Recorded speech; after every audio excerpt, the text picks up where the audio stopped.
नमस्कार children, I hope आप सब बहुत अच्छे होंगे। Welcome to my channel. और आज हम मैकमिलन रिवाइज मराठी क्लास 4 का टॉपिक पाण्यातील किशोर इस चैप्टर के क्वेश्चन आंसर्स कंप्लीट करेंगे। लास्ट वीडियो में हमने इस चैप्टर को पढ़ा था और समझा था। तो हमने देखा था कि किस तरह से किशोर जो है खेल कर आता है तो कितना गंदा हो जाता है। फिर जब वो अपनी परछाई कुएं के पानी में देखता है तो उसे बहुत डर सा लगता है, क्योंकि वो बहुत गंदा हो चुका था। उसके चेहरे पर, बालों पर धूल मिट्टी लगी हुई थी। फिर उसकी आई उसे नहाने के लिए कहती है। तो आइए अब हम इसके क्वेश्चन आंसर्स देख लेते हैं। तो 1-2 वाक्यात उत्तरे लिहा। Answer in 1 or 2 sentences. So first question is, I ने, यहाँ पर देखिए नीरज ला लिखा है, ये बाय मिस्टेक है, आप इसे करेक्ट कर लीजिए। यहाँ पर आएगा आई ने किशोर ला का बोलावले। आई ने किशोर को किस लिए बुलाया? तो किस लिए बुलाया था? आई ने किशोर को नहाने के लिए बुलाया था।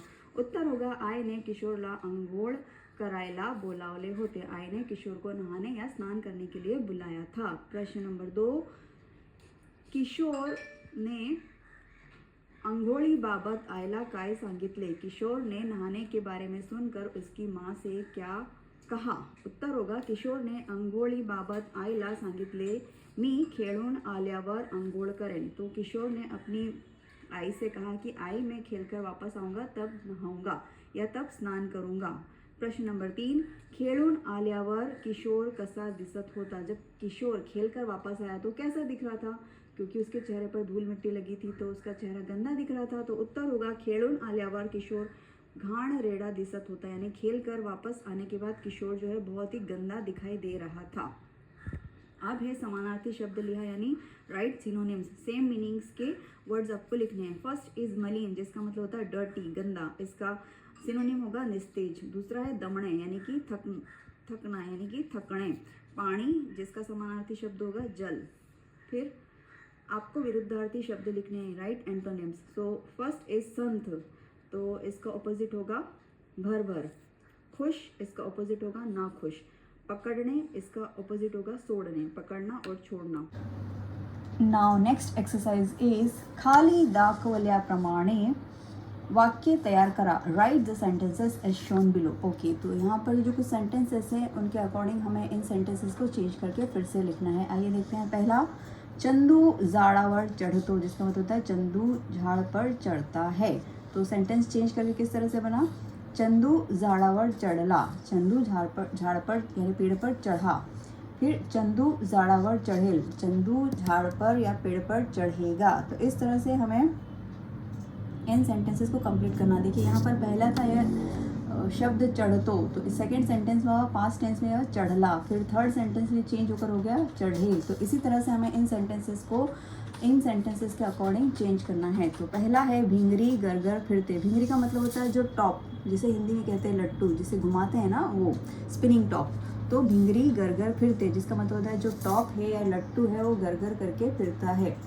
इसका सेंटेंस चेंज करने पर किस तरह से हो जाएगा? इसके अकॉर्डिंग, भिंगरी गरगर फिर ली, टॉप जो है वो गरगर करके फिरा या घूमा। फिर इस थर्ड वाले में कैसे होगा? भिंगरी गरगर फिरेल, यहाँ पर चढ़ेल था तो हम फिरते को हम करेंगे भिंगरी गरगर फिरेल, यानी कि टॉप जो है गरगर करके घूमेगा या स्पिन होगा। फिर सेकंड है आंबा गोड लागतो। आंबा मतलब कि आम, गोड मतलब मीठा, तो आम मीठा लगता है। आंबा गोड लागला, चढ़ला लिखा है तो हम यहाँ पर लागतो का लिखेंगे लागला। और फिर इसी तरह से थर्ड सेंटेंस को इस सेंटेंस के अकॉर्डिंग चेंज करेंगे तो आंबा गोड लागेल। बैल शेतात चढ़तो, बैल खेतों में चढ़ता है। तो इस सेंटेंस के अकॉर्डिंग चेंज करेंगे तो क्या हो जाएगा? बैल शेतात चरला। और थर्ड पैटर्न में चेंज होकर किस तरह से बनेगा? बैल शेतात चरेल। फिर फोर्थ सेंटेंस है घोड़ा भरधाव पड़तो। घोड़ा जो है बहुत तेज़ दौड़ता है। तो सेंटेंस चेंज करने पर सेकंड पैटर्न क्या होगा? घोड़ा भरधाव पड़ाला। इस सेंटेंस के अकॉर्डिंग हम इस पैटर्न में इस सेंटेंस को लिखेंगे। फिर थर्ड पैटर्न क्या हो जाएगा? घोड़ा भरधाव पड़ेल। ये देखिए चढ़ेल था तो यहाँ पर हो जाएगा पड़तों का पड़ेल। ध्यान दीजिए इन शब्दों पर, फिरते फिरली फिरेल, लागतो लागला लागेल, चरतो चरला चरेल, पड़तो पड़ाला पड़ेल। इस तरह से इन पैटर्न्स के अकॉर्डिंग इन सेंटेंसेस को हम चेंज करेंगे। तो इस तरह से हमारी एक्सरसाइज पूरी हुई। अब देखते हैं, जोड्या लावा, वाक्य बनवा।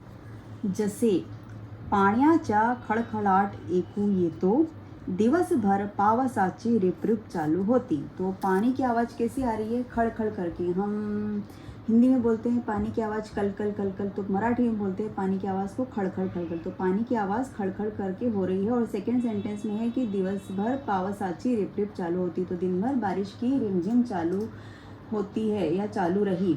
तो हम हिंदी में बोलते हैं बारिश के लिए रिमझिम, और यहाँ पर मराठी में वर्ड है रिप रिप। तो दिन भर पानी की या बारिश की रिप रिप चालू रही, या दिन भर बारिश की रिप रिप चलती रही। अब देखते हैं इन पेयर्स को मैच करके किस तरह से नए सेंटेंसेस बनाने हैं। पहला सेंटेंस है गड गडाट, तो इसका सही मैच होगा ढगांचा। तो ढगांचा का मतलब होता है जो बादल होते हैं, क्लाउड्स होते हैं। तो क्लाउड्स की आवाज़ कैसी होती है? गड़गड़ गड़। कैसे गड़गड़ाते हैं बादल? तो गड़गड़ाट करके। तो सेंटेंस किस तरह से बनेगा? ढगांचा आवाज़ गड़गड़ात ये तो बादलों की आवाज़ गड़गड़ करके आती है। फिर सेकेंड है किल बिलाट, और ये मैच होगा पक्ष्यांचा। पक्षी जब बोलते हैं तो उनकी आवाज़ को मराठी में बोलते हैं किलबिलाट। तो सेंटेंस किस तरह से बनेगा? पक्षी झाडावर किलबिलाट करत आहे, पक्षी पेड़ों पर आवाज़ कर रहे हैं। खड़खड़ाट पाण्याचा, अभी हमने सेंटेंस पढ़ा था, पाण्याचा खड़खड़ाट एकू येतो। तो यही सेंटेंस हम यहाँ पर भी लिखेंगे कि पानी की आवाज़ जो है खलखल करके आती है। फिर कडकडाट टाळ्यांचा, जब ताली बजाते हैं, क्लैपिंग करते हैं, तो कैसी आवाज़ आती है? कडकडाट। तो सेंटेंस किस तरह से बनेगा? टाळ्यांचा कडकडाट एकू येऊ लागला। तो तालियों की आवाज़ कड़कड़ाट करके आती है। फिर रिप रिप पावसाची, हम हिंदी में बोलते हैं बारिश की रिमझिम, मराठी में बोलते हैं बारिश की पावसाची रिप रिप। तो सेंटेंस किस तरह से बनेगा? यही सेंटेंस यहाँ पर लिखा हुआ, दिवस भर पावसाची रिप रिप चालू होती। तो सेम सेंटेंस हम यहाँ पर लिखेंगे, दिवस भर पावसाची रिप रिप चालू होती। फिर सड़सड़, सही मैच होगा पानांची। तो जो पत्ते होते हैं उनकी आवाज़ कैसी होती है? जब हवा से उड़ते हैं तो सड़सड़ करके आवाज़ आती है। तो सेंटेंस किस तरह से बनेगा? पानांची सड़सड़ चालू होती, पत्तों की सड़सड़ आवाज़ आ रही है। फिर टिक टिक, सही मैच होगा घड़ियाळाची। जो घड़ी की आवाज़ होती कैसी होती? घड़ी टिक टिक करके चलती। तो सेंटेंस किस तरह से बनेगा?